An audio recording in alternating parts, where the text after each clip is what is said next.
Welcome back to another electrotechnology video.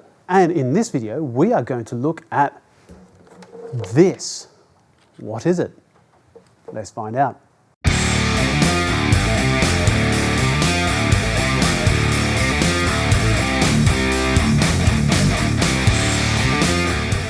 Welcome back. In this video, we are going to talk about this thing.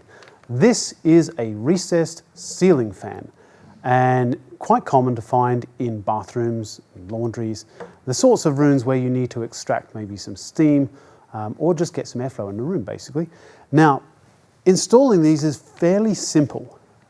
They are usually just have a plug attached to them like this, and we install a plug base, which is just a socket outlet that gets connected to the wiring in the roof, and we plug that in and away it goes. And the wiring is controlled by the switch down on the wall. But there is a little trick that I wanted to show you today in this video, and it's how they actually sit in the ceiling itself without falling out, because there are a couple of different types here, but generally this is where people can get caught out when they go to change them.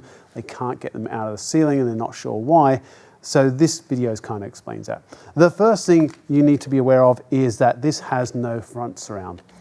The surround is usually white plastic, and it literally just clips on to this part here. So when you're looking at it from the ceiling, it looks like it matches into the ceiling and there are no screw holes or anything. And to take it apart, you simply just put your screwdriver in underneath it, between the surround and the ceiling, give it a bit of a wiggle, and it should clip off, and off it comes.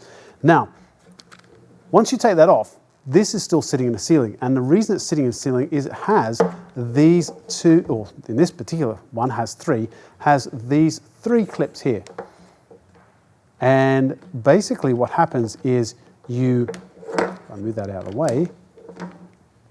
Basically what happens is that you undo the screw and it moves this part up and down. You undo it so it's fairly loose. You push this little piece of metal across so it sits on here like that, and where the plasterboard would be, and then you tighten it up and it clamps down onto the plasterboard, and that's how it holds together. And you basically work your way around and you do all of those three clips. Now, different brands, different types of fans will be slightly different, but the concept is the same. You are looking for something that's going to clamp down on top of that plasterboard and hold it in place.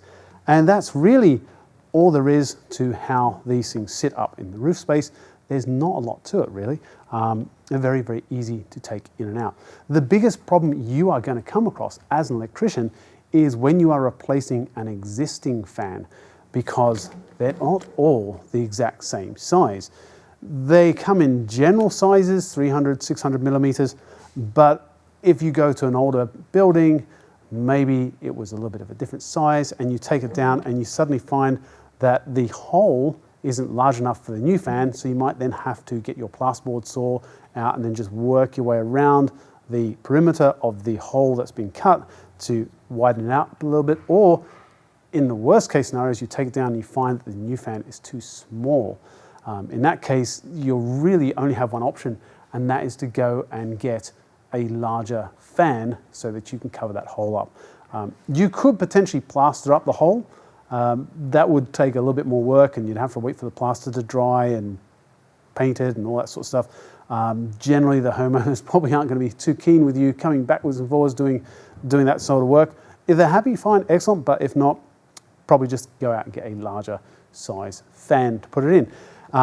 That's all there is to them. There's not a lot to it. It's literally just a fan with a motor. Plugs in. That's it.